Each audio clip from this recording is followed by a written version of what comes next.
Okay, so here to talk to us about exams, exam design, ways to translate from a paper exam that you might deliver face-to-face in an online environment is Joe Hamilton.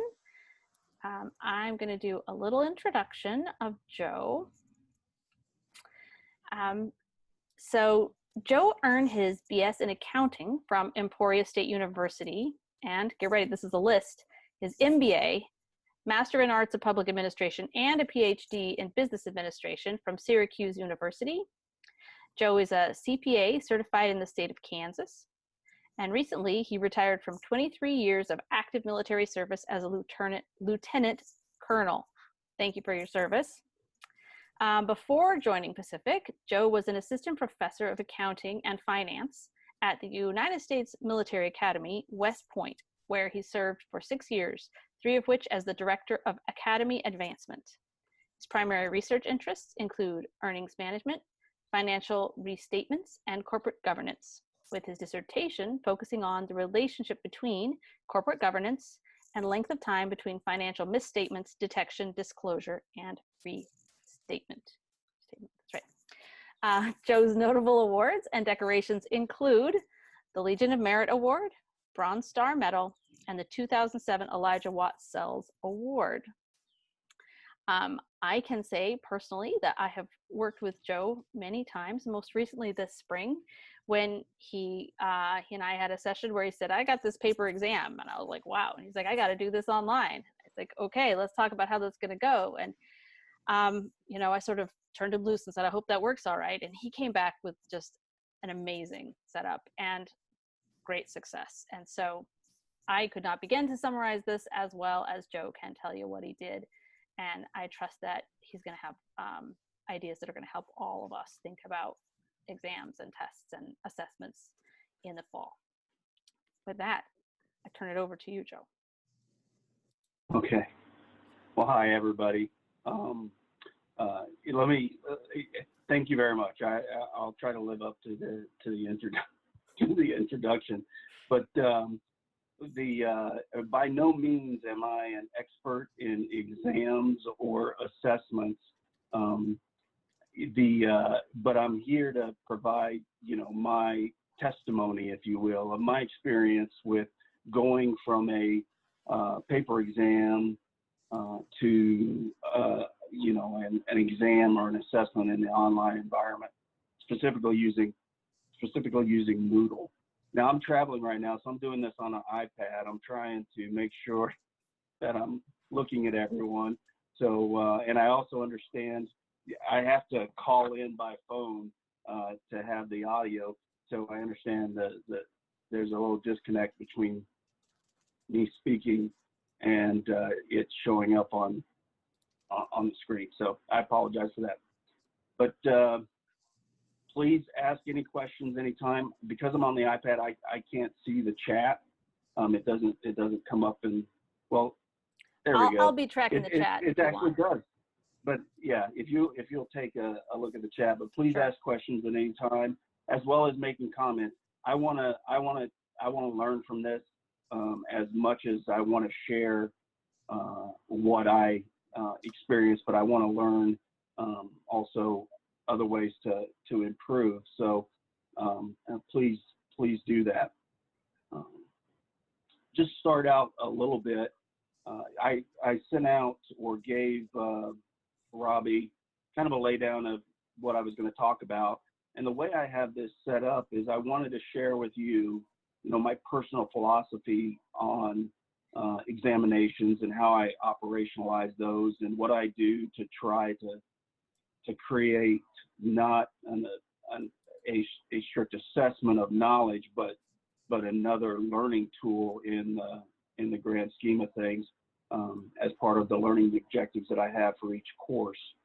And the best way to see how I was able to use Moodle, I think, to accomplish some of the things that I like to do with the paper exam is to understand why I did things with the paper exam. So that's how I've kind of had to set up a pre-post kind of a deal. And then after I, talk through some of what I did, then I wanted to spend a few minutes talking about what I plan to do from here forward as far as additional improvements and things like that. So as I mentioned, please jump in at any time. And I want to say one more time, I'm not an expert. I don't want to claim. This is just my personal philosophy as we kind of go through here. So as Robbie had mentioned, my prior exams were on paper. I've always done my examinations on paper. I've done that purposefully. I like to have students have something in front of them that serves as, you know, boundaries to what it is that I want them to focus on. It keeps their attention on a piece of paper, it keeps their attention within those boundaries, and I feel that I'm able to curate questions that that I want to give them and accomplish certain goals that I never really thought that the online environment would be able to do. You know, before being forced to go into Moodle for the exam, I really looked at it as, you know, it was predominantly for multiple choice questions and true false, and you know, rather cumbersome to utilize, and so I never wanted to pursue that.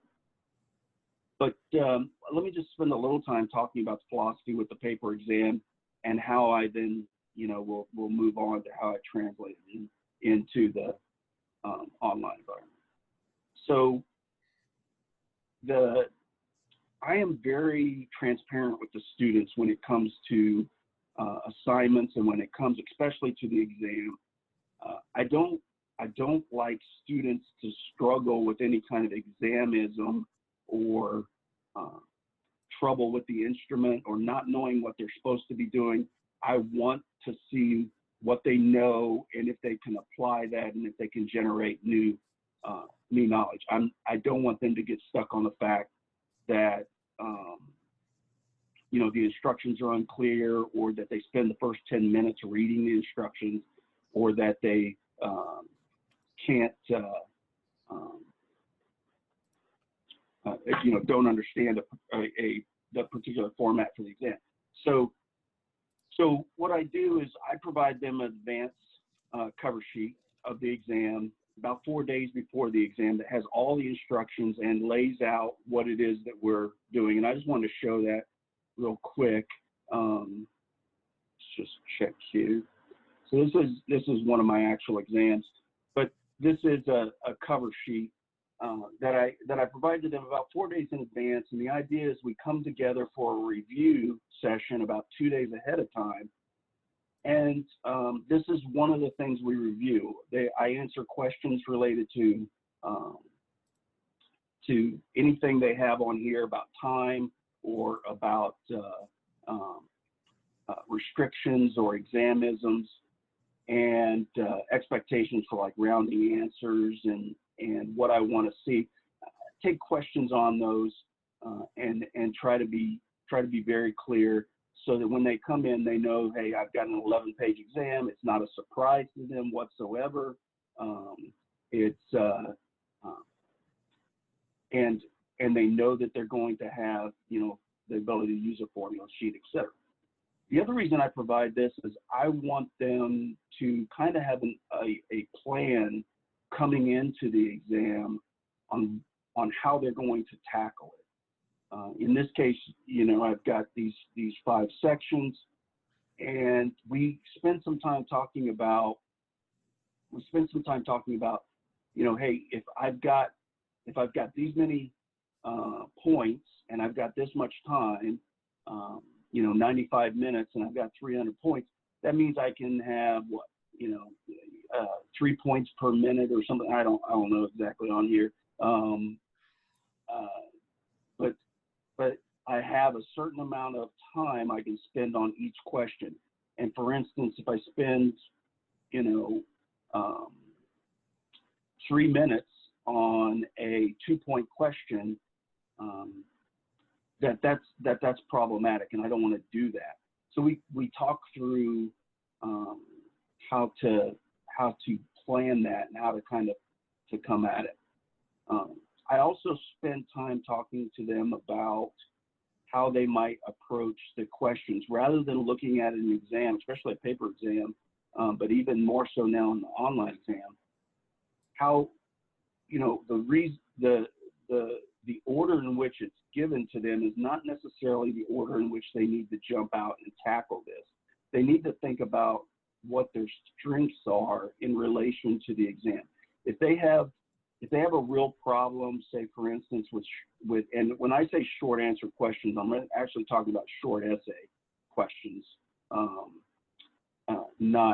not fill in the blank kind of things, but essay type questions. But if they have a trouble with those kind of questions, I encourage them, you know, to go there first and bulletize what they're thinking at that time, and then move on to the rest of the exam. And that allows them to continue to think about those essay questions and go back and make comments or bullets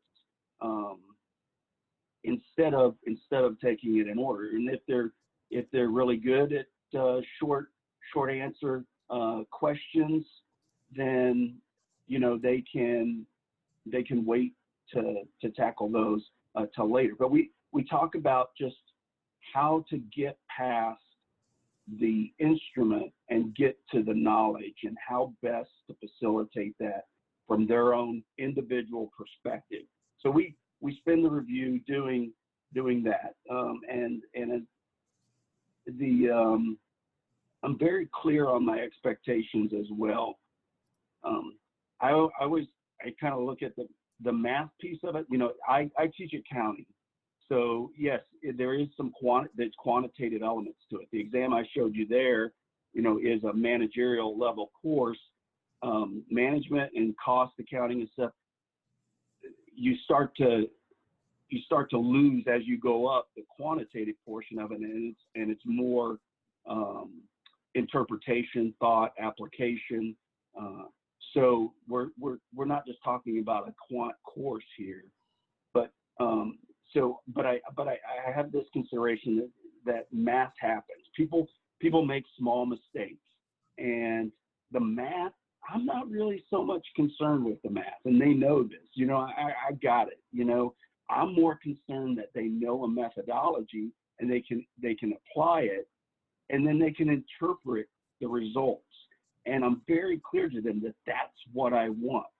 If they make an error on the exam math-wise, I just carry that through as like partial credit. But they really need to be able to do the interpretation, the analysis piece of it.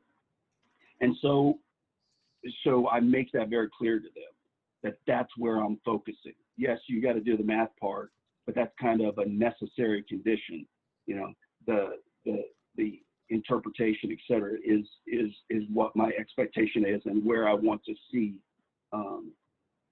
them perform. And I want them to be bold. I want them to take chances. I want them to I mean, if you are putting something, for instance, my exams are more, you know, they're not exactly what we did in class, right? They're not just a restatement of an in-class exercise. It's a more challenging application. So, you know, they're going to have to make assumptions. They're going to have to take a chance, if you will. So I encourage them at that, you know, especially in the review sessions, but all the time, to be bold and to you know, tackle that question, and that's my expectation, and it's a significant part of their score. We talked time management. I've already mentioned that, and some other exam taking tips. We spend time talking about how to prepare for the exam.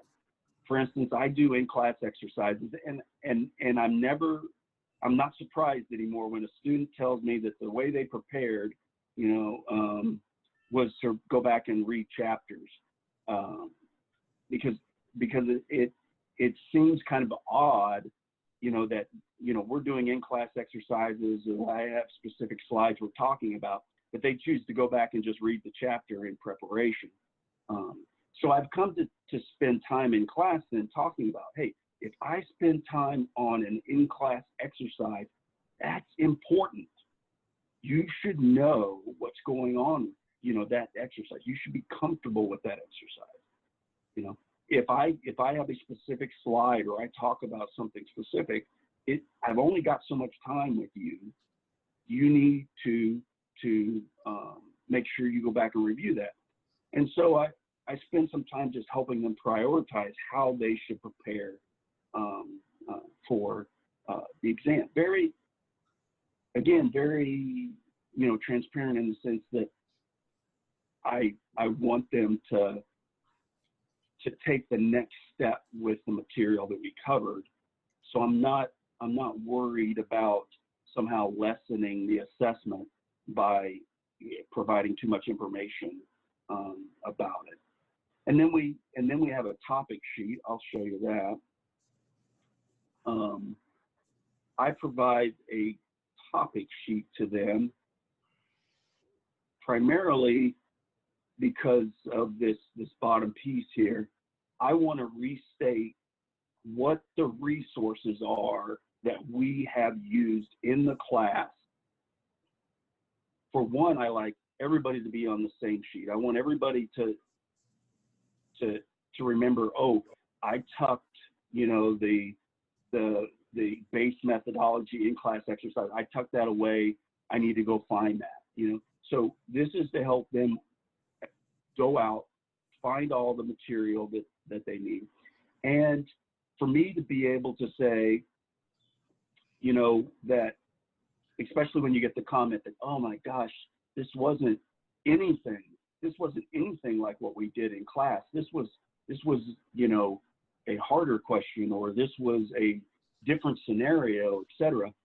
So I can go back and say, well, let's talk about how you prepared, and let's talk about the different methodologies that we had used.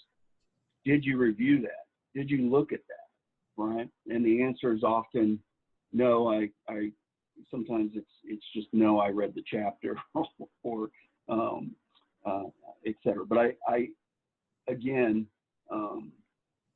it's a way of all. I think these for me are also a way to demonstrate to the students how they can be methodical and organized about approaching a task. This task happens to be an exam, right? But in general, how can I step back and think about approaching a methodology? If my boss happens to mention a bunch of things about a new product or something, I probably want to pay attention to those things that they have mentioned and incorporate those into my preparation, right? And if there's material out there that speaks to what I'm preparing for, I probably want to have at least looked at it or reviewed it to make sure I'm tracking. Otherwise, somebody in the meeting is going to trump me, with or stump me by saying, hey, well, but what about this piece of information here, and it's like, oh yeah, I didn't incorporate it. So the whole idea is there's more to it, more goodness to it than just the preparing for the examination. Rigor-wise, like I mentioned, I try to provide them an environment that is slightly more challenging in application than what we do in the classroom. I want them to take the next step. I want to challenge them. If they don't step out to the forefront and perform, they just won't do as good on the score. They don't fail the exam. It's not set up that way. But there is a sufficient amount of rigor that you can separate those who got it, that know what they're talking about, right? And can apply a methodology to a situation that they've not even seen yet because they understand what the methodology is for and how to interpret the outcomes of the methodology. So that you know, is something that I always, you know, strive to incorporate. And unfortunately, you know, the text questions or the text provided questions or test banks and things like that, they don't get to that point, right? I mean, a lot of them are just definitional or very low on Bloom's taxonomy, right? So I've always recognized that if I want to accomplish that, if I want to accomplish something specific, I have to write it. I have to create that situation for them. And it needs to specifically guide them, point them towards the right direction, towards the methodology that I intended to apply. I mentioned the higher order outcomes. I know we all try a lot of these things that I'm mentioning. Remember, this is a testimony. This is not me teaching anybody. I'm sharing with you, right? So it's very many of these you may be like, yeah, duh, that's what we all do. I guarantee you that's probably true, right? But you know, I do look in the paper exam to have higher order outcomes, something beyond just a definitional element. For instance, my essay questions, they're a big part of the exam. They almost maybe a quarter of the overall score is in those essay questions or short answer questions, I call them. And they are intended to say, okay, so describe this. Now give me some examples. Apply this to a scenario. What is the what is a possible unintended consequence for this performance measure that you gave as an example, right? So it allows them to clearly differentiate themselves from every other student, but it also walks them, it kind of scaffolds them into a higher order answer, which is that final stem. And if we have time, I can show you one of my questions. But there would be multiple questions within one essay. And just like I said it to you, that's exactly what it would be. They're like 4 stems and they need to answer them all.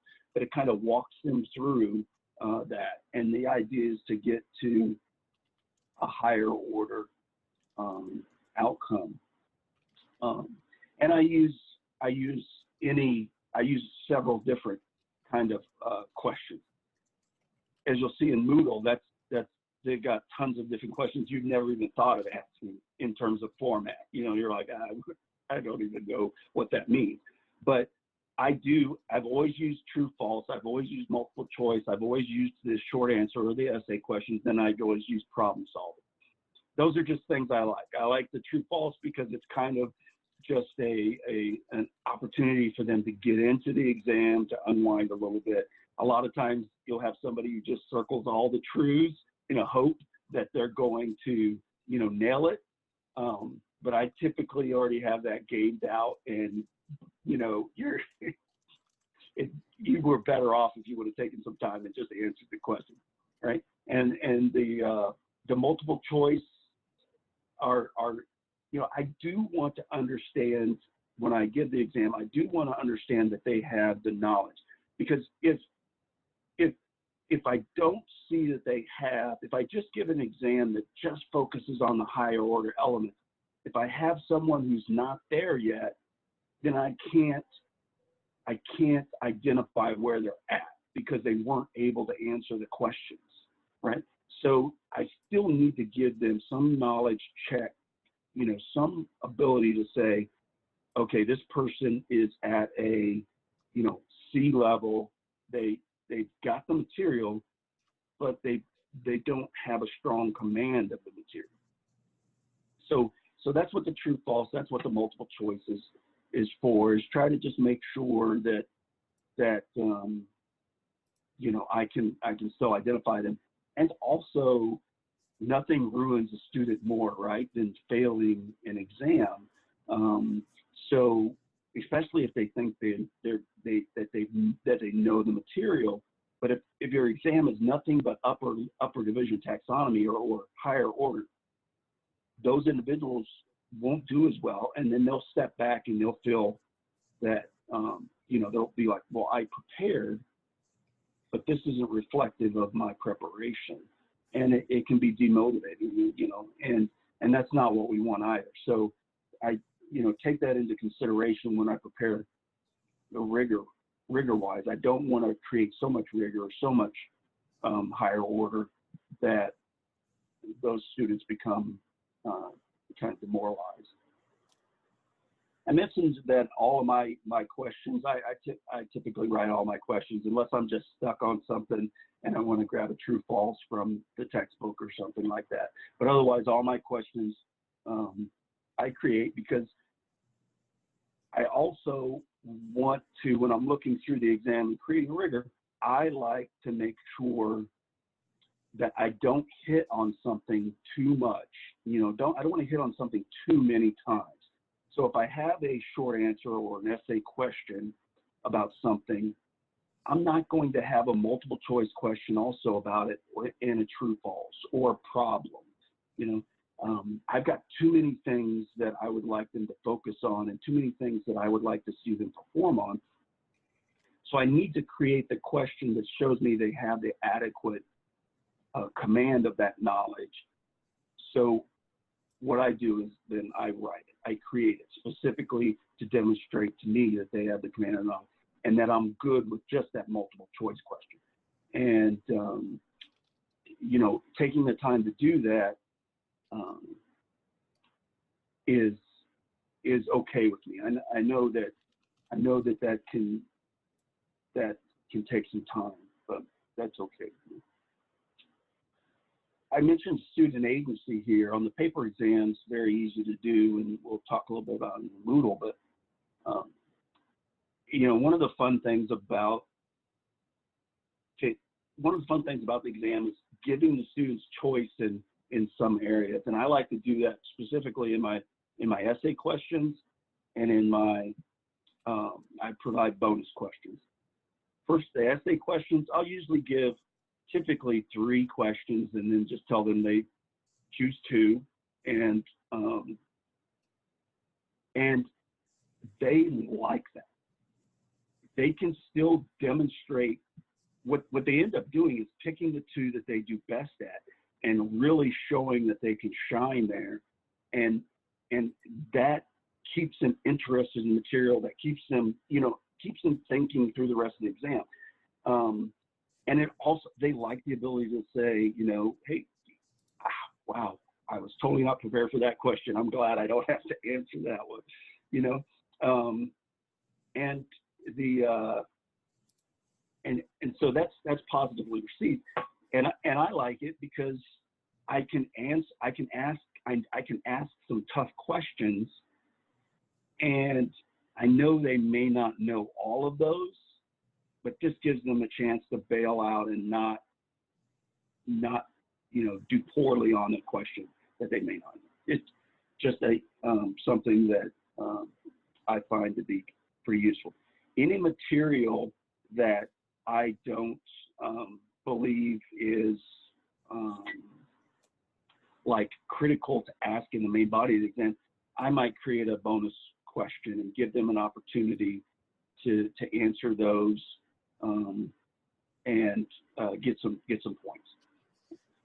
My bonus, I don't know about anybody else if you do that, but my bonus questions they'll be as tough as some of the other questions, but you only get about half the amount of points that you would get for that same amount of time spent. So, it really has to be because it, for you to go take and spend the time to answer it, because you're not getting a big reward for it. It's not going to give you the same amount of points.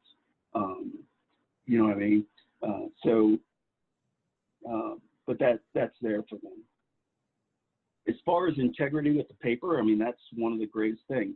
It's an individual exam, individual effort, right? It was a previously closed exam, controlled environment. They did it in the classroom, and it was proctored by me. I also had controlled over the document. I never let the exams out of my sight. Students didn't get to keep the exams. They came in, took them, and then they gave them back. And then when we came back, after it was graded, I shared it with them for maybe 10, 15 minutes. They saw my feedback, and if they wanted to talk more about it, they could come see me during office hours. And so I had very, strict control over the exam. And if I wanted to use the majority of it again in a following period, I could do that. And we'll see that changing a little bit. Grading wise, I blind grade, as I imagine many of you do. I'm a big partial credit person. If I want to see that you know what you're doing, and if I can see that, but you went off track just a little bit, you're going to get the majority of the points, in that area. I can tell, like, if you're tracking. And as I mentioned, it was primarily handwritten feedback, unless they came into the office. I don't have the clearest writing, and I don't write a lot on the exams in terms of, as you'll see when we talk about Moodle, I really love the feedback opportunities in Moodle. But if I wanted to give a student feedback, I had to rewrite it on every exam. If it was, for instance, if it was a similar mistake, I would have to just rewrite that feedback. So it was always very short feedback. So that's kind of the philosophy, my philosophy on examinations. Now the question was, okay, so how am I going to go from a paper exam and accomplish my philosophy or my objectives in the Moodle environment? So that's where Robbie came in, and that's where we started having discussions about the different types of questions and digging into what Moodle could do. And so one of the comments, or one of the things that I thought about as I was transitioning into this online piece was I didn't want to just take my exam and make it an online exam. It wasn't a matter of how do I digitize my paper exam. I have specific objectives, as all of us do. I have specific objectives. So the question wasn't how do I get the exam in there, it was how do I accomplish my objectives with Moodle. And so that is how I came into this. And I just, for the next few minutes as we talk through this, and remember to pop in if you have any additional comments. I don't want to hog all the time, but from a transparency perspective, I still provided the advanced cover sheet. In fact, that I can show on Moodle. Whoops. Let's see. I can show how this laid out, I think. So while you get that going, Joe, I can just tell you there's a couple of comments in the chat. I'll just read them out while you're getting set up. Carrie said that she really likes the idea that you're also modeling future professional practice through the preparation and the taking of the exam. It kind of tracks to what you said, is the assessment is also just another learning tool. I think that you wouldn't necessarily think that these two are related, Carrie says, but you're also showing or teaching them how to be a future contributing member to a team in an accounting firm, for example. So that's Carrie's comment. And then Shruti had a comment. I like using track changes and add comments feature on Word to give feedback. If you gave your exam as a Word doc. Yeah, absolutely. And that's that is one thing that you can see in Moodle when you do submissions of assignments and things like that. You can not necessarily do just track changes, but you can mark up their actual documents in Moodle as a PDF or as a Word document. But yeah, if you had a paper exam that you were submitting, I would use track changes as well. Absolutely. So this is my splash page for Moodle, but I just wanted to show how I converted the cover sheet right here, and they had that in advance, and we were able to talk about that and answer questions as it related. One of the things, again, is I don't like the instrument to get in the way of my objective. So, I always posted the examinations at the very top of my splash page. So if it was an examination or a quiz, it went straight to the top. I didn't want them hunting for it, looking for it, or anything. It was just right here. As you can see towards the bottom, you start to see my topics. You know, they all follow there. This is at the very top, and try to make that, you know, very, very prominent. So they still get that, but I added on there the thing that changes is normally with the exam they would have scrap paper, and I require them to turn that scrap paper in, and they can show work on that. I also, you know, use that to help with the partial credit and making sure I know what's going on. I require them to show all their work, always show all their work. And so how was I going to do it in this environment? So they were required to, you know, submit a file with their exam. I wanted them to not only know that they needed to do that, they needed to practice that. So we had a faux exam, I call it, or, you know, just I didn't want to call it a practice exam because I didn't want them to think that they were going to get some sort of practice out of it for this exam. I wanted them to just be, hey, this is the Moodle environment, right? And so I not only gave them the instructions for what I wanted them to do with the submission, I created just like a 4-question faux exam where it had a true false, it had a multiple choice, it had a short answer, and it had a problem. And in that problem, it asked them to attach, you know, a document. And, you know, I encouraged them to do that, and I gave them a couple of bonus points if they went in and actually did that. And I used it as an opportunity to kind of gain some awareness of the students and what was going on. Like, you know, for instance, the short answer was like, you know, inquiring about their current situation. Are they, you know, where are they at? That kind of thing. Just checking in with them with the coronavirus piece, you know, and so it wasn't just a throwaway. I was able to check in and say, you know, do you feel safe? True, false? You know, that kind of thing, where you can, are you confused? How, you know, in terms of multiple choice, how, you know, nervous are you coming back into the class in an online environment? You know, just kind of gauging that stuff. So I used it for that, but at the same time, it showed them how they were going to use Moodle, and it gave us an opportunity during the review to discuss that.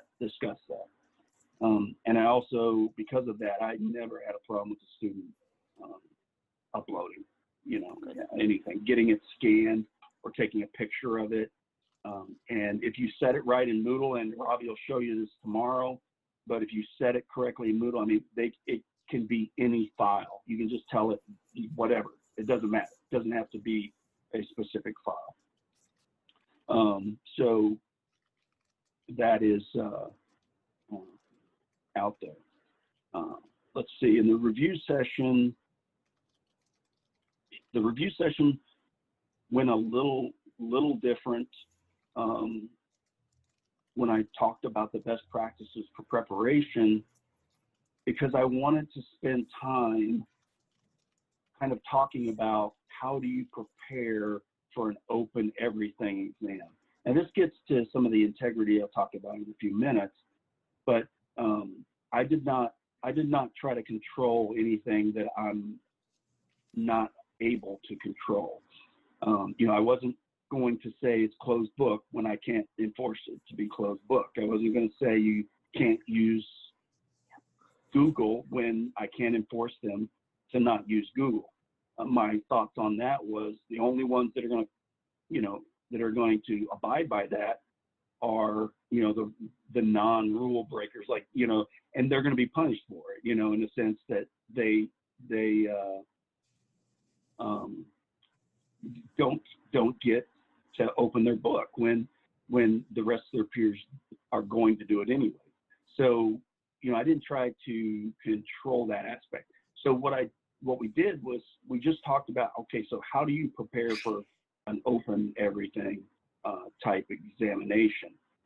And they knew that I was going to up the rigor. I wasn't up in like, you know, making it incredibly hard, but the multiple choice questions, you know, were now going to have some higher order element and not just be definitional.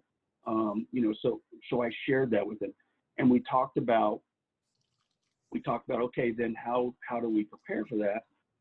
And we talked through the resources that were available, and how, you know, if you have notes and you have the in-class exercises, etc., you know, how can you best organize that to be accessible and to perform well on the exam using that material?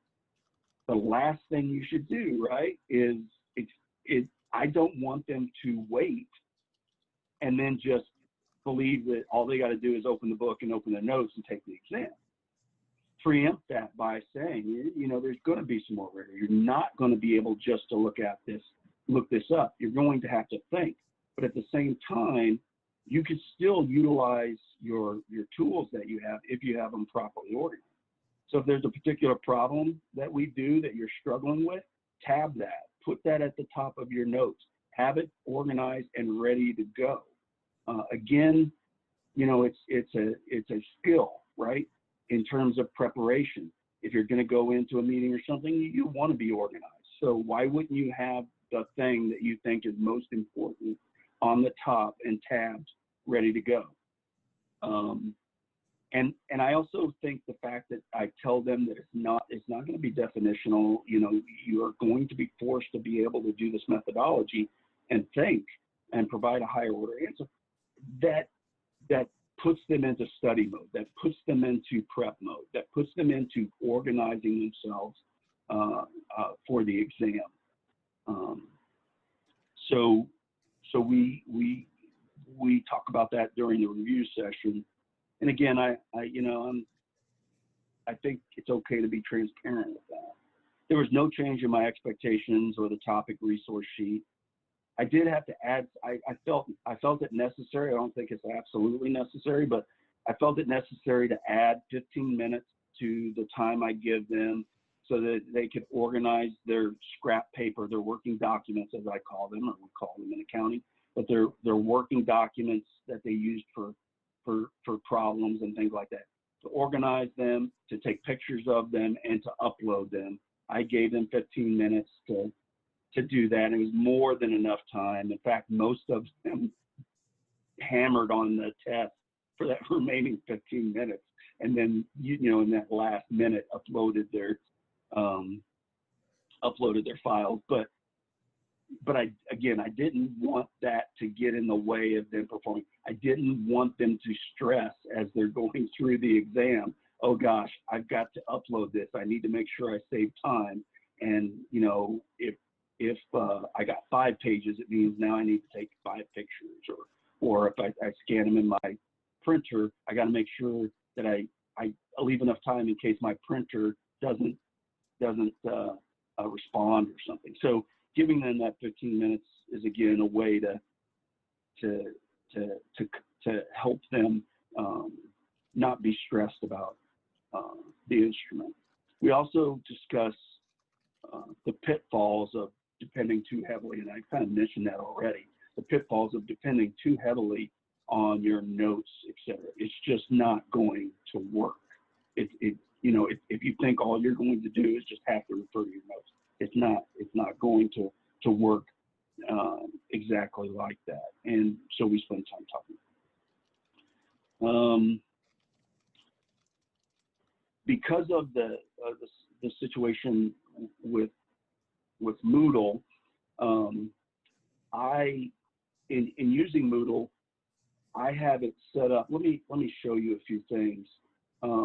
When it comes to instructions, it was always easy on the paper one to provide a set of instructions and then let them refer back to those instructions when they needed to. Or if I had a problem that had multiple steps, it was easy just to give them one set of instructions, one situation. But what I found in Moodle as I put the exam together and previewed it and looked at it, and I'll come back to this in a second, I found that it was better if I was redundant with my instructions on everything. So for instance, this would normally just be a question on an exam. And then they would have the different sections, the part 1, part 2, part 3, part 4 to answer. And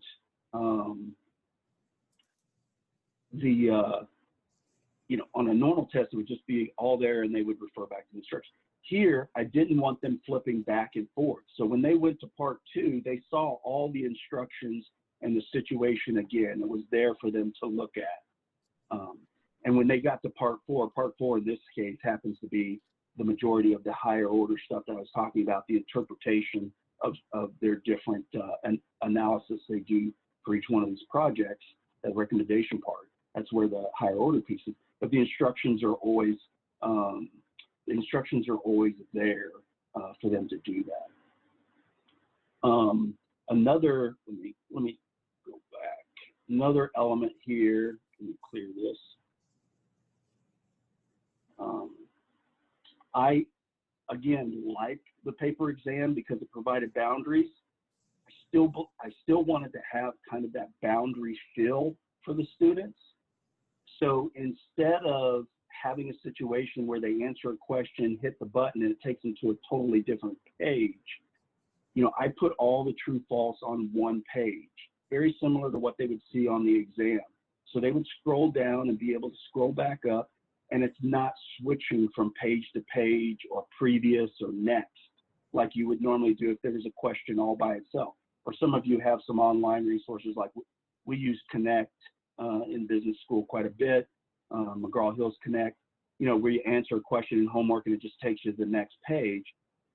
Here it's a complete list of all the true false questions, and it gives that page feel to it. And so each one of these is kind of divided up how I would have them on the normal, on the normal exam. And go like this pencil on. Let's see. This is, so for instance, this is the top portion of a true false section. This is what the student would see. They would see all their questions in column format here, and they can just scroll down and answer what they want. A nice feature about Moodle that I appreciate is over on the right-hand side, not only for my grading aspect, because it does give me the ability to look and grade things very quickly, but here, everything is grouped for the student just like it would be on the paper exam, just like they've seen before, something they're very familiar with, the different sections, and I've got my stuff tucked into those different sections, and they can decide, okay, I want to go to the short answer or the essay questions first. Then they can just click on number 20. It takes them right there, and they can do what they want to do as far as bullets, and then they can go on to the problems or whatever. And they're not looking at just a complete list over here at the right, just all jumbled together, a bunch of questions. So again, it's an attempt to try to make sure that that it's organized for them and that they can take their preparation. The last thing I want to do is encourage them to prepare, in a certain way, or encourage them to prepare for the exam, but then on my end, provide them a disorganized assessment, right? I want to give them exactly what I'm asking from them. If I'm asking for organization and preparation from them, I want to provide them a very organized and prepared exam. So Moodle is very nice and allows for that to be done. As I mentioned, as far as the rigor goes, there's no change. I still slightly more challenging application because I want what I want to do here in the rigor piece is not only, make it to where it's not just definitional like the multiple choice questions where they can just look them up. I want to add a little rigor to that by making it a little more challenging. But I also want to add rigor to the exam because I want to stress the time. So on my exams, I have a set time. It's part of my integrity. I have a set time that it starts, and I have a set time that they're allowed to take the exam. And, there are individuals who get done earlier than others. One of my attempts to help in the area of integrity was I wanted to make the exam sufficiently challenging and interesting. That's the other key thing about these questions and designing questions. But I wanted it to be significantly or challenging enough, as well as interesting, that those people that really do well are going to want to spend time critiquing their own answers and improving their interpretation and their assessment. And that in turn takes and reduces their chances of collusion with somebody who's having a harder time on the exam. And I may have not said that exactly the right way, but the idea is that if it's sufficiently rigorous, the folks that want to do good are going to be working on this thing to do good. They're not going to want to take a phone call and try to explain to somebody an answer to a question. I also, make it a little more difficult by shuffling the questions that are in each section. So if you look over to the right, those questions are shuffled and in different orders within the section for every person. And then I shuffle the answers for multiple choice and true false. So if you call me and you say, hey, I need some help on number 4, you've got to tell me what number 4 is, right? Okay, yeah, that's the right one. Yeah, it's the greater the discount rate, the greater, and then you've got to read to me the prompts, or excuse me, the stems, so the answers, in order for me to help you, because I can't just go, hey, number 4 is A. It won't work, right? So now I've got to invest more time in helping you. So it's just a way to, personally, for me being I'm kind of a behavioralist when it comes to certain things. That's a leadership development aspect, but looking at it and finding ways, how can I create a situation where it is somewhat costly for someone to help, and that to cheat or collude, and that can be done by stressing the time through a little more rigor, changing multiple choice at a little bit higher order, and then the shuffling. Hey, Joe, you got a couple of questions in the chat. I don't know if this is a good pausing time, but it was starting to get kind of long. I thought I would just point it out. So a couple of the questions, the first question from Jennifer Antic asked if you had specific strategies if you were teaching a grad class, and then a question about whether or not these were graduate students or undergrads. I think Carrie may have addressed that they were undergrads, but if you also teach grad students, you may want to mention that. And then there are some other questions about cheating and some other collusion and other questions at the end of that, but maybe you want to address Jennifer's first, perhaps. Yeah, so yeah, these are undergrads. And from a graduate perspective, there would just be added rigor to, I expect graduates to have the knowledge aspect down, so there's not going to be as much in terms of knowledge questions. It's going to be the application and interpretation and assessment and the creation of new knowledge. And if they don't have the basics down, shame on them. they will do very poorly on the exam. Okay, then what was the other? There's a couple of other questions, quite a few actually. Danielle Bacchus asked, do you have any tips on preventing collaboration between exam takers? And I think you addressed some of them, maybe all of them. And then there's, if I'm sort of hopping down, we have some folks sharing examples of where they had students sharing in Google Docs, turning in each other's graphs. Let's see, FaceTiming during the exam because they forgot it was an exam. A sense that folks were texting each other throughout the exam. So I don't know which part of that you want to sort of tackle, but maybe the whole thing is sort of about collaboration. Yeah, it is. The integrity piece is certainly a concern, right?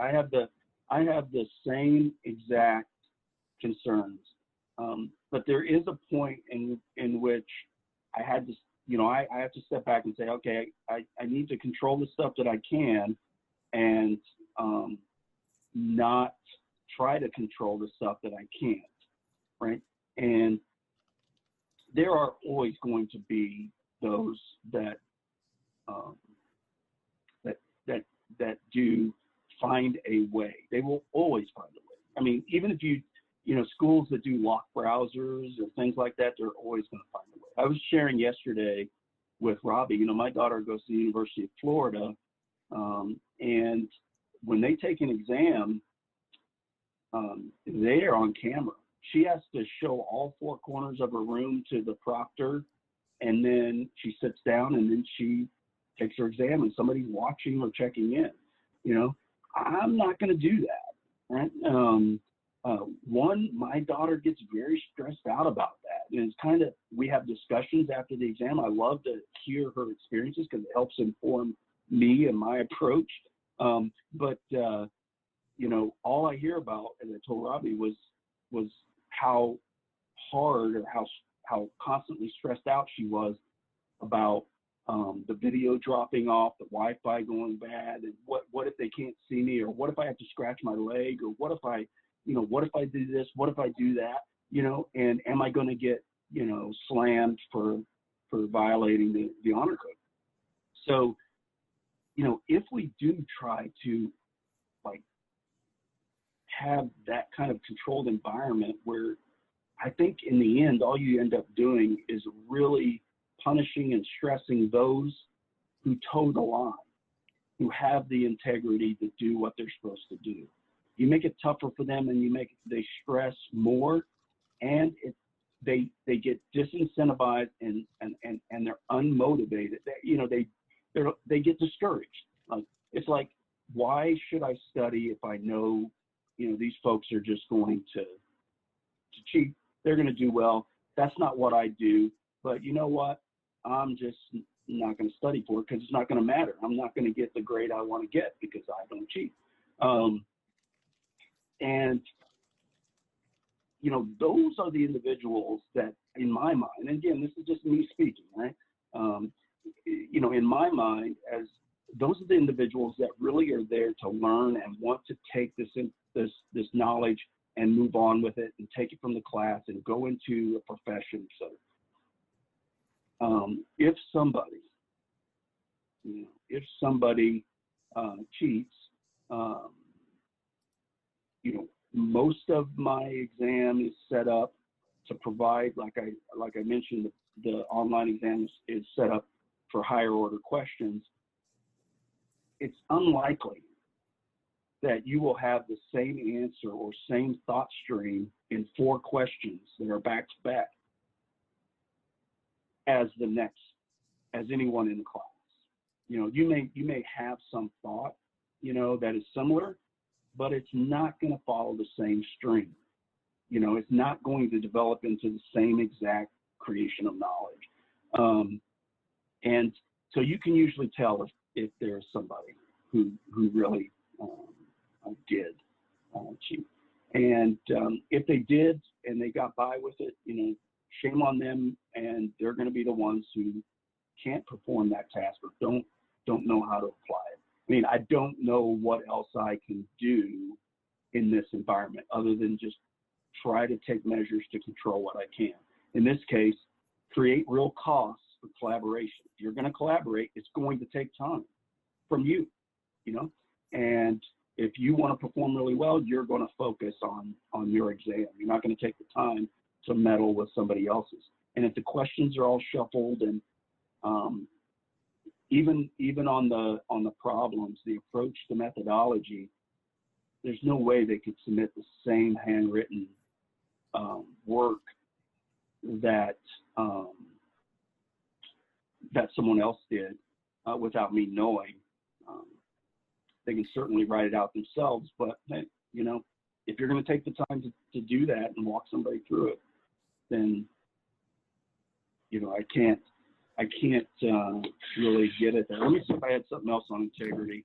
There's a comment or question while you're looking for your notes, if you want, from Carrie. Actually, Carrie, maybe do you just want to well, I'll just summarize what Carrie said, and then at the end, maybe, you know, we can talk about this more. You know, basically, Carrie's talking about how in the beginning of the semester, she gave them a strong message that this is the process I have to undertake if I suspect cheating even a little bit.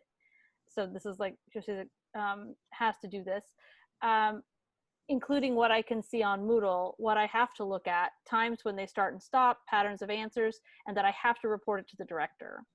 And then the B, where in the graduate handbook it discusses academic integrity and their own responsibility to report cheating if they know about it, and C, academic integrity in the Pacific catalog. I also have an attestation of academic integrity as the first question on every exam, own page, true, false, etc. So there's never any question that they shouldn't be working together, i.e. we forgot it was an exam and couldn't FaceTime. And then there was some other information about shuffling. I got to pick up my pencil. Sure. Yes, those were all things that Robbie talked to me about and helped me figure out. So I really should have said, Robbie told me to do all these things, and I did them. How did it work? They were pretty quiet during that part. I think message was received. One of the nice things, and I get a lot of my transparency piece from Carrie, you know, attending a number of talks that she's had, but also I just naturally am kind of the transparent person and want to be that way with the students. But I agree, you know, if you are clear about what your actions will be, I think that's absolutely, we usually have that talk at the beginning of the semester. I like the idea of the question on the exam. Yeah, that's a very good thing. We did that when I was at the academy. You know, the cadets had to attest that it was their work and only their work. And so having that as the first question is a great reminder. But I think it's also important, you know, part of what we do with the students is we're trying to help them hone their own character, and integrity is a big part of that, and sharing with them how, you know, cheating doesn't provide you any benefit, and that it will be punished. You know, there will be consequences associated with it, and you know, again, that just gets at being transparent about the fact that you know, that's not tolerated, and trying to equip them in a way that they don't feel like they're at a disadvantage to anyone else that's taking the exam, and then more likely to prepare and be motivated to prepare for it, because they feel like they're all on an even playing field in terms of, hey, I told them, you know, we've talked about, had discussions about how to prepare. And I think at the graduate level too, Joe, which is a little bit different. I think for those of us who, you know, like speech language pathologists or anybody like, you know, who's going out to work with people, like we have to attest to their competency and their knowledge and all these things by our accrediting body. Like I needed the students to know it was beyond just them and like this one test, but it was like this also like this bigger picture that like when you graduate from a professional graduate program, we're saying that you are competent to work with a human on their communication. That's a significant responsibility. So like that's also like, a test is not just like you get a good grade in a class, you know, it's a bigger picture. No, and I think that a lot of that applies at the undergraduate level too. And it starts, I think, at that level. I mean, they carry that into the graduate level. So you're absolutely right. Let's see. Was there another question, or I can look at the rest of the. There's one more comment. Well, a couple of little comments just popped up. I think we're tracking them pretty well. So if I missed you guys in your text chat, pop it back in, or we'll have some question time at the end. We'll make sure, Joe, that we leave the last half hour from 3:30 to 4 for questions. But a comment from Jesselyn, she said she had her students take a verbal pledge before an online quiz in class pre-COVID, and then in my evals they were offended I did that. And then Jeffrey, you said that he has a similar experience as well. And then Laura says, in the College of Business we emphasize ethics in every class, and this is a good opportunity to emphasize that. So I think those are all sort of interesting student responses to that sort of that question of integrity and asking people to sort of pledge that. So I think Phil has another comment. Jesselyn, I always preface that kind of thing saying, I know you guys would never cheat. However, I have had numerous incidents of cheating, and they are the worst. So we're going to do this. Yeah, that's really smart. And kind of like what Carrie was saying, here's what I have to do. It's my responsibility to supervise, to scrutinize what's happening in the Moodle logs. It's not a choice. I have to do that because that's my job.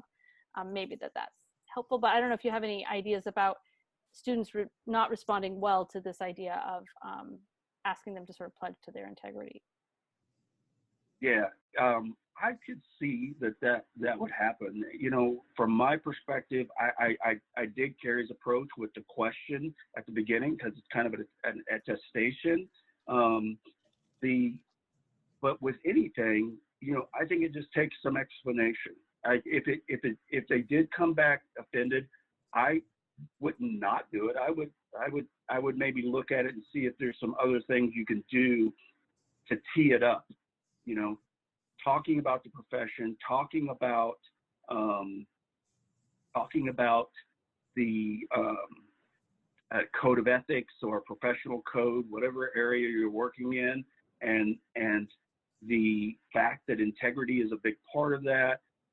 That they would also attest on anything that they do professional. If they're gonna go take the CPA exam, they have to attest to the fact that they aren't cheating, right? So, I mean, it's not so much that we're saying you will cheat. It's an affirmation that you understand what we're talking about, the importance of not cheating. Right? I think it just maybe some more explanation with it and try it again. I don't see any problem with that, doing a verbal affirmation unless the comment was, hey, we feel like you're treating us like a child. Then I think in that kind of situation, just more explanation about why you're doing it and why it's so important. One more comment, Joe, that I know you have a little bit more of your presentation. Catherine Kim said, that she provides a written statement clarifying that the exam is never meant to be collaborated, and what the students can or can't use when taking the exam, similar to your sort of cover sheet, I think. Going over this with students, she says, help, and having them review it seems to help them avoid cheating. I agree. Talking about it and being transparent with what your intent is and why it's important. If they don't see an application for something, they're not going to pay attention to it anyway. I mean, if you can't relate a particular concept or topic to something that will impact them in terms of career or life or something, I find that students pay less attention to that. So just rooting it into the why, the purpose. What is it that we're doing, and why it's so important. But yeah, those are all great ideas. Yeah, I like it. Okay, I'll go a little quicker, and then we'll just open up for questions in general. And I apologize again, for hogging this whole thing. someone mentioned graphs. As far as curation in Moodle, I found it very easy. I know you were talking about students submitting graphs, but in terms of creating questions, I was able to incorporate graphs very easily, pictures. One of my concerns, my daughter had said she took an exam right after things went live, and the pictures did not show up in her test, the whole test. And she's in health and health professions as well, but the whole test, the picture didn't show up. So the teacher had to scrap like the majority of the test. And so I was very worried. I was like, oh my gosh, what am I going to do? I can't type everything out. Pictures are kind of important. And, but it had no problem. I used pictures. I incorporated tables. I copied and pasted tables from other things in there. It was a great way to organize a kind of a complicated question.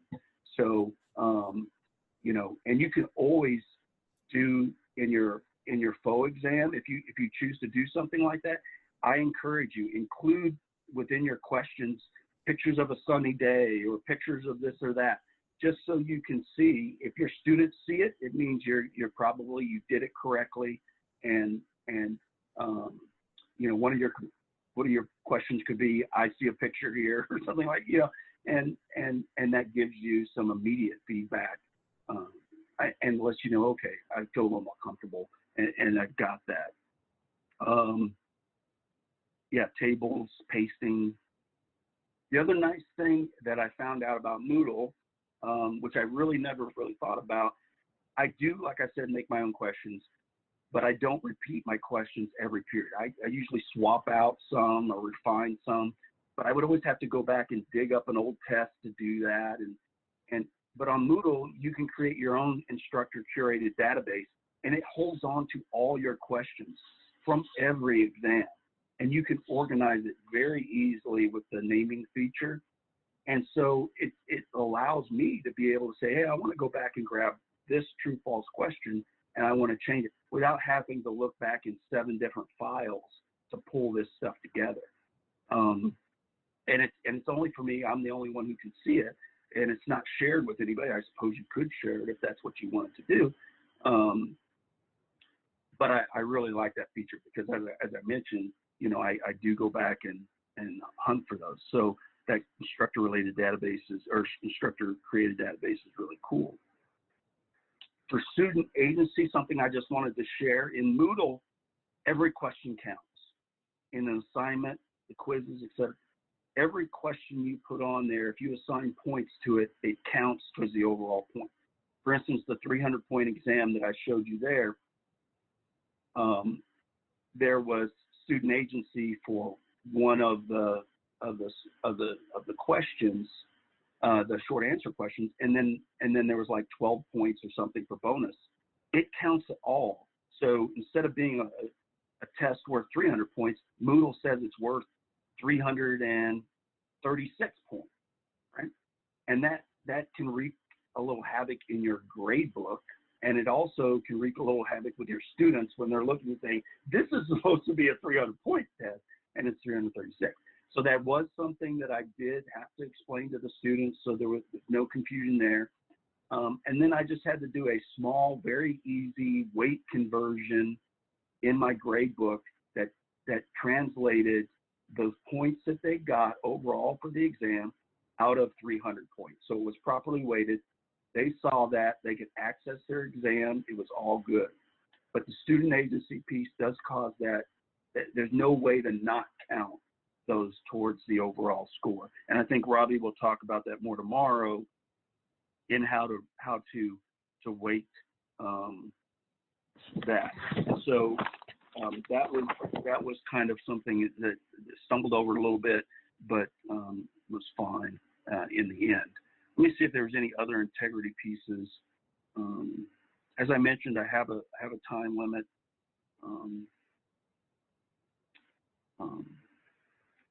As far as accommodations, they're very easy in Moodle. These folks are not doing OAA at OAA. They're doing it at home online. So you can override for specific students and give them a specified amount of time. I never had a problem with it. Let's see. Other than that, if they're going to be dishonest, they're going to be dishonest. What I want to do is create an environment which not only discourages it, but doesn't invite it. I don't know. One of the things at the academy that I took away was, and I had trouble with this when I was first there, is one of the big things that we were told was never put the cadets in a position where they would feel they need to violate the honor code. So we had to create situations and think about, how will this be perceived? Will this promote cheating? Will this incentivize cheating? So that's how I looked at this exam. What am I doing, and does it incentivize anywhere? Are there cracks that incentivize? I can put patches for that, but I can't prevent someone from being absolutely dishonest and cheating. I can just create this scenario in which it's not encouraged or not incentivized. It's not something that they feel they need to do. Grading wise, I still do blind grading and partial credit too easy. It was way faster and way easier. I was so impressed with, the true false multiple choice, it just jams out. I was able to, in terms of adding rigor in the multiple choice questions, I added like a second best answer. So if it was worth 5 points for the multiple choice question, if they answered with the second best answer, then they got 2 points. I didn't have to grade that. I didn't have to worry about that. It just jammed it out, took care of it all for me. But that was an added layer of rigor where they were like, I don't exactly know. I need to think about this a little more. It's not just a definitional type question. So that was very handy and did not cause me any more work. One of the biggest things that I enjoyed about the grading was the improved feedback. What I did is kind of just a technique was, as I was going through, you can manually grade. So that's what you have to do for essay questions, and for the problem solving are also I do all my problem solving as an essay question, right? And not as a number formatted type where it automatically checks. It just makes it easier if I create it as an essay question. But as you're manually grading, you can just type in the feedback directly to that person right there on that question. And then I just copy it in case I run across another student who made that same kind of issue. Then I can paste that and just modify it just a little bit if I need to for that situation. So I can provide much richer, longer feedback, and I'm not handwriting it out on every single exam, and then I can just use that. And I just tucked it away to be added to next time. So if I just need to grab something for a particular problem or something, I can use that. And I got a lot of feedback from the students, in fact, in terms of, wow, we appreciate that you got this graded very quickly.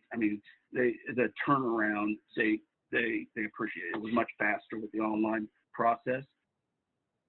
They also enjoyed the fact that the feedback was richer and that they could spend more time with the exam. Again, as I mentioned before, with the paper exam, I controlled the exam. I only gave them 10, 15 minutes to look at it. And if they wanted to, they could come back in, see it in my office, and we could talk about it. Here, yes, they get to see the exam. They could take pictures of it. They could do whatever.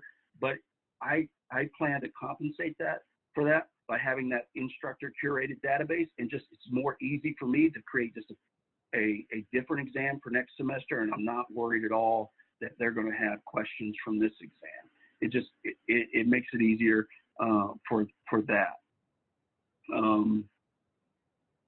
So the last thing I wanted to show you that I thought was just absolutely cool is, and you may be more familiar with this than me, but in Moodle, it will run stats. Now, because of privacy issues, I can't show you the stats that are above, but it crunches out all the different, types of overall exam.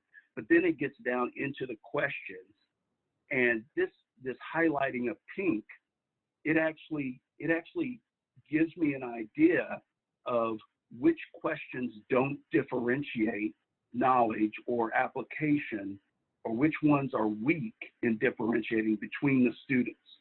So in other words, if a student got a bunch of questions wrong as they were going along, but all of a sudden everybody gets this one right, and people who got everything right and people who got everything wrong got that question right, then it's a poor differentiator of performance. So it lets you know, hey, you may want to look at this question. You may want to adjust it for next time around. I don't.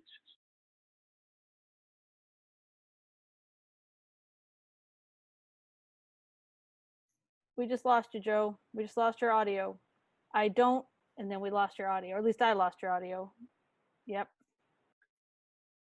Oh, yeah, we don't gotcha. Okay, hold on one second. Oh, there you're back. So anyways, on that, can you hear me now? Yeah. Okay, on that, you know, it just is some information. Now, I don't use all that information, but I thought it was really cool that it provided that level of feedback and I didn't have to crunch it. Usually I put those things in a worksheet and I look to see how many people got certain questions wrong. And if less than 20% of the class got it right, I really look at just throwing the question out, especially if it wasn't like a high order question. If it was something then I screwed up the question, you know. And so here, though, it shows me, hey, you may want to tweak this.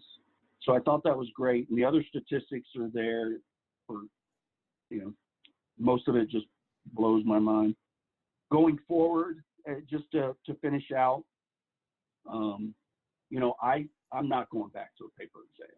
You know, what I see to do to improve is when we do get back into the classroom, they'll take an online exam in the classroom where I can proctor it. That will add to the integrity, but they're still going to do the online exam. I will continue to populate the instructor database. That way they're less likely to see questions over again. That will add to the integrity. And if you do have a quant course, and I haven't done this yet, but I plan to look into it, you can create questions that have algorithms that change up the numbers for every person taking it. And the nice thing is, if you have a set answer for that, then Moodle's going to grade it for you.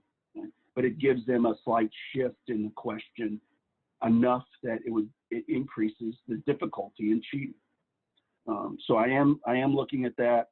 Takes a little more effort in putting together, but is possible. I'm sorry for rambling on, but generally, if I get the floor, I take the opportunity. So, You did great, Joe. sorry. So what questions and other ideas? I seriously love to hear other ideas about this because I just want to do what's best for the students in terms of assessment. so there were some questions in the chat, some sort of conversation in the chat about what would happen if, I'm trying to find the beginning of it here. I think Jennifer Antic, what if you forced collaboration on an exam? Like, so they have to work together to take an exam. And then there was a whole bunch of interesting communication happening around that. Phil talked a little bit about how he does some of that with his team-based learning, but he's not here with us anymore. And then Liesl McCormick talked a little bit about some team exams. So I don't know, Liesl, if you want to come on and talk about that, or if people have a specific question, or if you have insight into that, Joe, but that's sort of a conversation that was running in the chat the last few minutes. I'm always looking for cool ideas. I've never tried that. I would like to hear more about that. You know, if someone has ideas of how to make that work, I think you know, there's take home. There's other types. I'm sorry, Danielle, go ahead. Phil, he does the team-based learning, right? Yeah. So I think like the hallmark, I used team-based learning when I was a student, and I think the hallmark of that is like the group exam comes after you've had individual prep time and prior to the individual exam. So it doesn't replace the individual exam, but it's a good time for everybody to see how each other are thinking. And like the way my school did it, this was when I was in pharmacy school, we had our like reading that we completed individually, and then the group quiz came right after we took an individual quiz. So we'd already tried it on our own, and then as a group we're trying it. So then, you know, everybody's already had a chance to think it through. So I definitely liked a group exam myself as a former student, as part of a formative assessment. It counted for enough of our grade that we took it seriously, but it didn't replace the individual exam, which I was happy for, because you never know, you know, what your group is going to be like. Like, you could randomly get a group where everybody's an amazing student and another group where everybody kind of struggles a lot, and that kind of is sometimes unfair. So yeah, I like the idea of group exams like being part of the process, but like I don't love the idea of it replacing the like summative exam on the individual level. Yeah, I think I was trying to get to, I think so many people we're all struggling with the same idea about keeping integrity in the process. And we're also talking about team-based learning, and we're talking about the collaborative things that people are asked to do once they leave us, you know, whether they're undergrads or grads. They often are doing collaborative, or expected to be able to perform collaboratively later. And I just thought, what if we lean into it? What would that look like? And I don't have any answers at all. I was so appreciative that a couple of people were like, well, you could do this or that. And of course, you're right. You still have to be able to individually evaluate your students somehow. But I might be just as happy evaluating them individually based on their writing projects, and having a quiz be where everybody has to do a unique piece. Or I don't know. I'm just I got excited about, like, oh, what would that look like if we stopped fighting this thing that's clearly happening, with so much technology working against us now in this particular venue, this particular way, and went, you know what? You're gonna collaborate. And that means, you know, but I think it takes a lot of, I don't know exactly what that looks like to make sure that we are sure each person is contributing. So thanks for tolerating the question. Sure. No, that's good. Good stuff. I wonder if the team coming together, you know, kind of gets all of the collaboration out of everybody's system, to where when they get to the individual one, they would be more likely to, you know, more likely not to worry about having to reach out, collaborate, or otherwise, you know, try to collude or something. Wonder if they get it out of their system.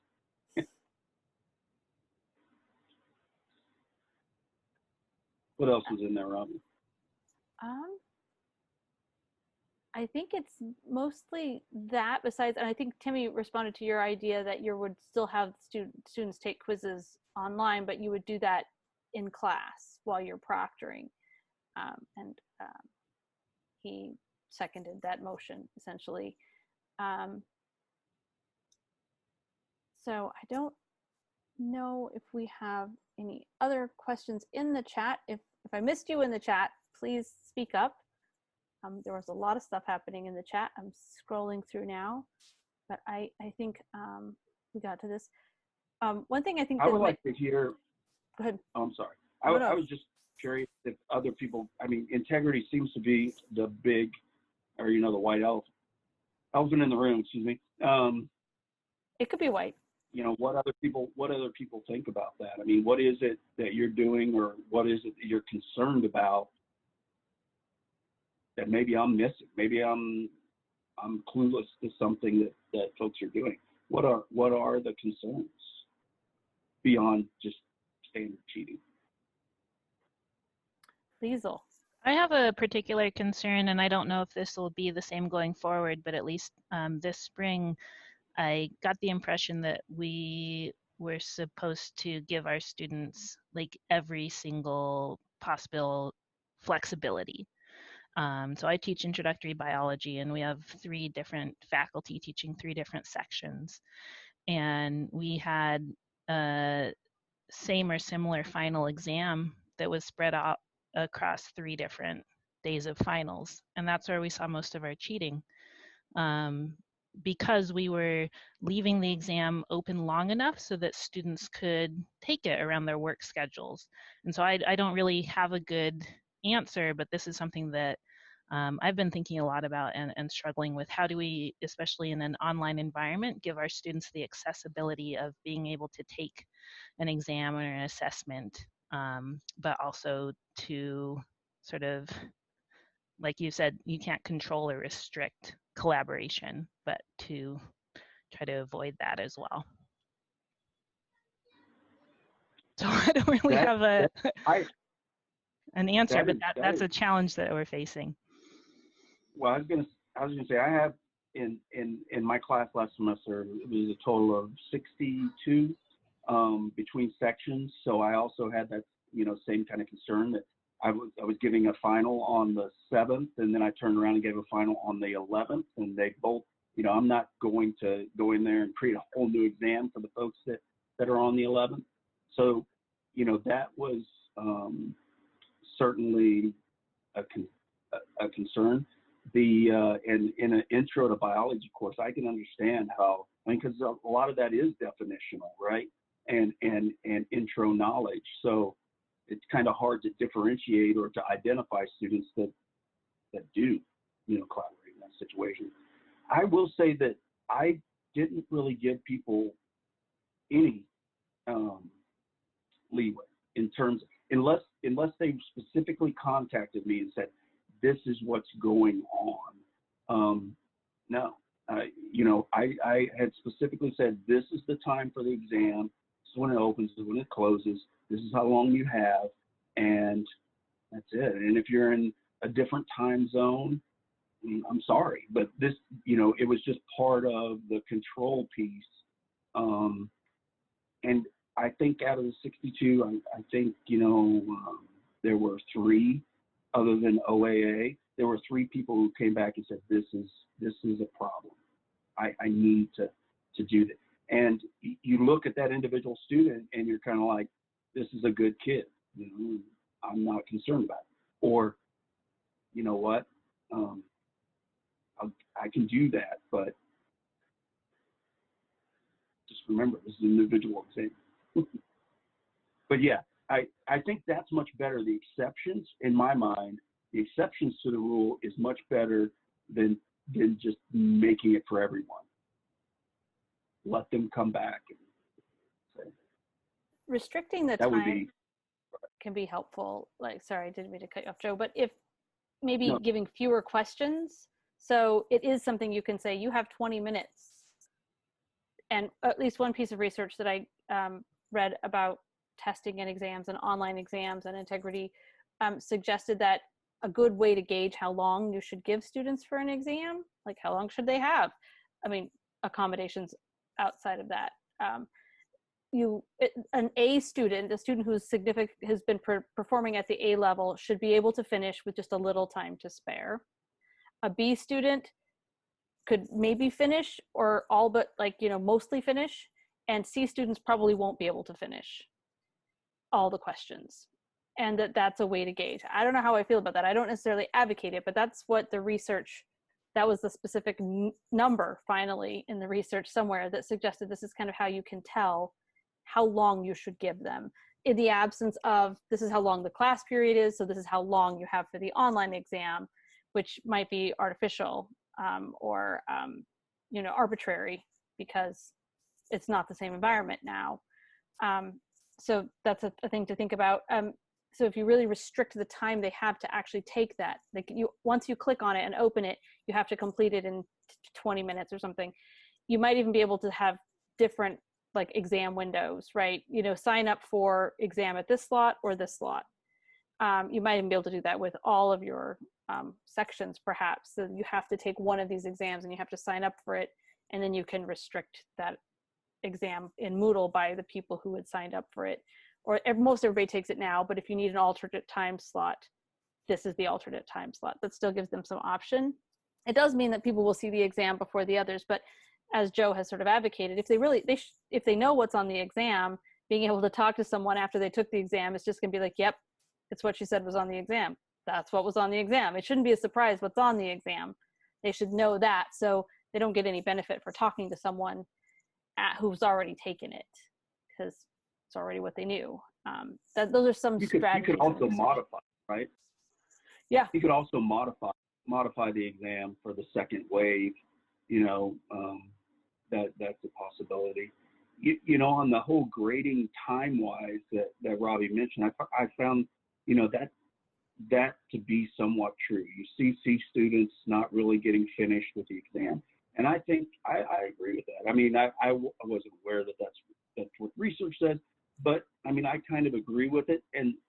And that's why I think it's beneficial to be so transparent with them and to talk about preparation with them, have them be able to look at the exam and say, you know what, I'm going to skip this question because I don't have time, or I'll make a note. You know, the metacognitive pieces of saying, I am going to purposely go to this question and play to my strengths, get it out of the way, and keep track of my time and move on to the next question. So even if they are a C student, they can get that benefit of managing their time. And yeah, I don't envy, though, the intro to biology course with the examinations. I think that's very tough in terms of integrity. So are there other what questions? Other integrity? Oh, I was also going to add, so in one of our intro bio classes, we do a group final assessment, which we love and the students love. And basically, we choose a topic that's novel to the students, but incorporates a lot of the different concepts we've covered throughout the semester.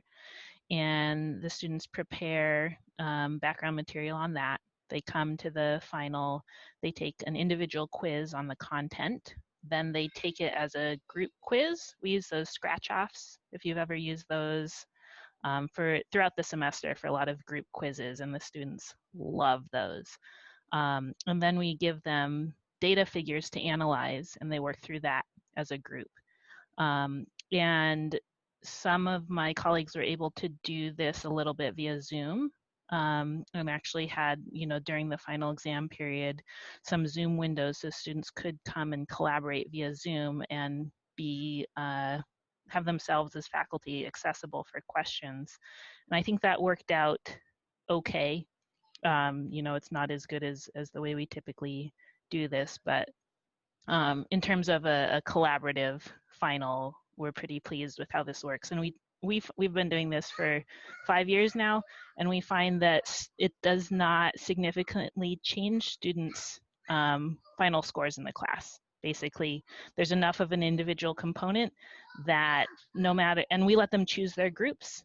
So who they get to work with, who they feel comfortable working with, and we find that it doesn't significantly like raise or lower their grade, and they feel good about it. And our intent is to have them leave the class, you know, this is their last experience maybe in biology, but they leave the class with this good feeling about doing this data analysis. So that's sort of our perspective on group exams. Ooh.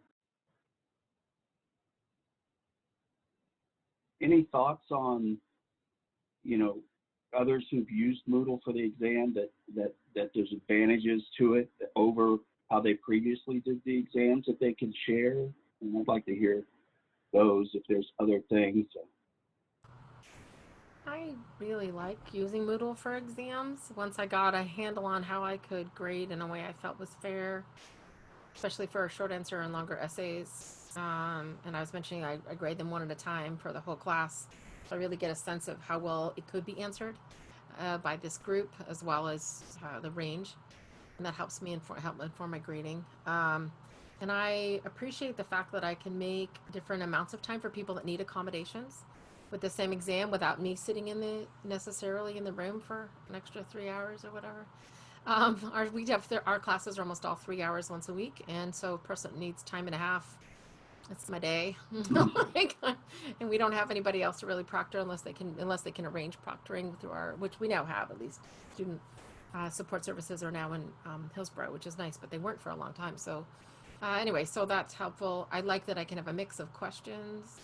I would like more. Some of the grading is a little funky with, like, sometimes I'm going to do matching and fill in and be creative about big pieces that are more than a true false and less than a short answer. But I want to see their thinking. I put in distractors and just kind of let them play with. Give me a lot of it. You know, download a bunch of. Show me what you know. in these various ways, kind of like you said, Joe. I like to ask lots of different types of questions for different learners. So those are great, and I think Moodle allows you to do all of that.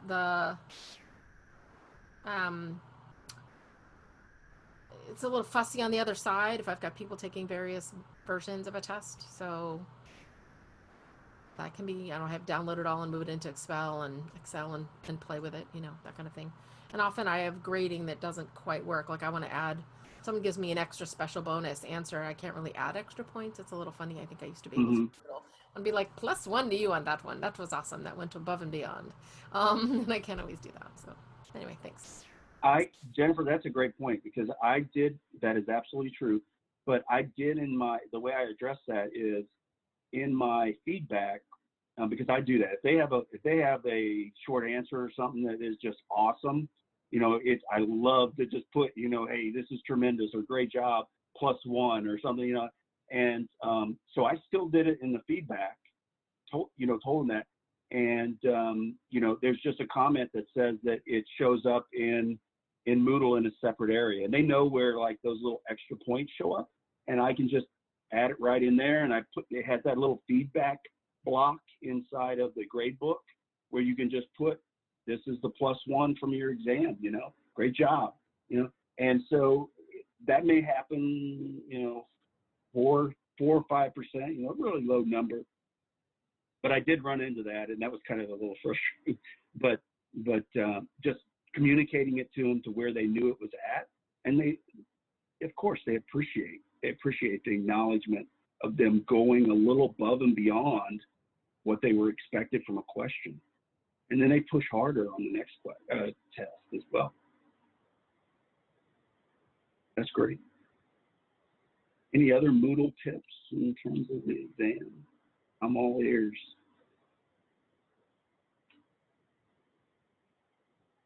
Now some of you got me worried about integrity. Don't worry, Joe. I think one of the biggest thing. Oh, go ahead, Danielle. Oh no, I was just gonna say, if you do an exam outside of Moodle, the functionality to get the grades into Moodle is also pretty decent. So I did that for some skills courses where we're doing OSCEs and observing students and then basically putting those scores into an Excel and then uploading it into Moodle.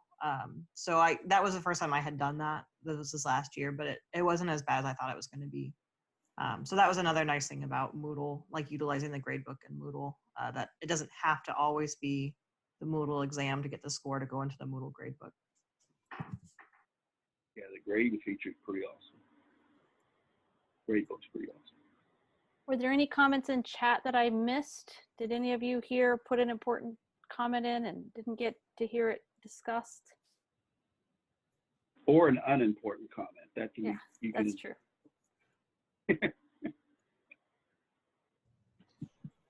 Can I share? Sorry. Go ahead, Jeffrey. I wanted to share a little bit what I did for my course, because I've been learning a lot from everybody. So I use team-based learning strategy or concept. I have individualized quiz and group quiz. They're exactly the same, and they're weighted differently. And I limit the time for the quizzes or the exam. And I designed my quiz question to be open book because I'm tired of catching them if they're cheating or not.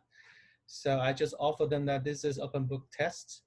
So basically, I'm from occupational therapy. So, and I teach intervention course. So a lot of the situation require them to do clinical reasoning. So that's why I have a lot of open book questions. Basically, all my questions are open book. And in the beginning, the feedback that I got from a student, they enjoyed it because they get to learn from other mates' brain. And then by the time we pass midterm, they start to get tired or get bored, that they just want to get it done. So when they did the group tests, they just say, oh, I got it right. The answer is what? And then they just chose it. That Yeah, that was really disappointing because I was kind of enjoying them that they learn from each other and they appreciate different strategy, and then they share the resources that they got. That's the one of the beauty that I love from Moodle and all the testing strategies. But when it passed midterm and people just want to get it done, and it just really problematic because my eval was terrible, that I wasted their time. Bummer. Yeah. So I'm really interested in learning all the brilliant ideas that I can learn, but I honestly Bye, I'm Liesel. really frustrated. So Well, one thing I would just say is you don't have to do it the whole time. Maybe it worked to do it in a little bit, and you scaffolded them in that kind of thinking, and then you can sort of phase it out in the last half.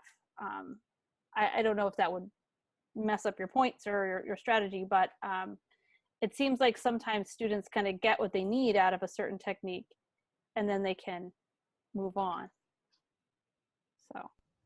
yeah, it's kind of sad because again, this is clinical reasoning course that everybody reasoning differently. I will learn from each other, but What then was your frequency? Like, how often were they doing the group? every 3 weeks. Yeah, that's not that frequent. Yeah, I'm surprised that they were that bored by it because that's not far off of what my experience was as a student, and my classmates and I we did not feel that way. So I don't know if it was yeah, I don't know why they were bored necessarily because I am very embarrassed to share my eval, but that's what I got. that's definitely I think the overall. Jeffrey, those things happen. So in our pharmacy curriculum right now, that was the experience I would say with the group exams that we had at the School of Pharmacy like this past year. But those were summative exams. So students were taking a summative individual exam and then right after that, a summative group exam. And they did find that kind of extra stressful. Like, you just want to leave after you take a hard test. And it was usually the exact same thing. So they did not find that very useful. So I don't know if that's like, I think it does kind of depend on if it's formative or summative, because I definitely as a student loved on the formative quizzes when we're still like wrestling with new information. Like that's when the group quizzes were awesome. And then I saw that experience not translated at this School of Pharmacy with the way we were doing the group exams based off of it being a summative exam. And that we actually cut that from our curriculum for this next year. So. We're almost at time. We maybe have time for like just one more question or so. Those of you still hanging with us, applause to you, +1. If there was an extra credit place, I would give you all +1. I just pretended my students, you guys get imaginary extra credit points. And at first they were excited and then they realized they really weren't real points. And they were like, that means nothing to us. I'm like, yeah, but you're smiling. So don't try to tell me you don't like it a little bit. That I gave you a gold star. So we have a little time. Do you have last comments, last questions for Joe or any of us? I just wanted to say thanks to Joe. I loved learning from you, and I loved hearing just the systematic, super thoughtful, intentional, student-centered way you went through all of this. It was just awesome. Thank you, Joe. All right, guys. Oh, I should have said before, but I forgot to mention. I did put it in the email, though, that tomorrow is Wednesday, right? Tomorrow is there's going to be a workshop. I'm not leading it. Al and Tatiana are tag teaming it, or at least Tatiana. We'll see who all's in there, but for sure one of Setsi, either Tatiana and or Al will be leading the workshop tomorrow about exams and tests, and we're going to show a lot more tools of like how to set up the tools in Moodle. So if you're not signed up for that and you think that'd be useful, I would say try to get signed up for that. And other than that, I think we're good. Thank you all for coming. Hopefully Al will be back with us soon. He's resting now. Give Al best wishes. I will tell him you all said hello and that you wish him well.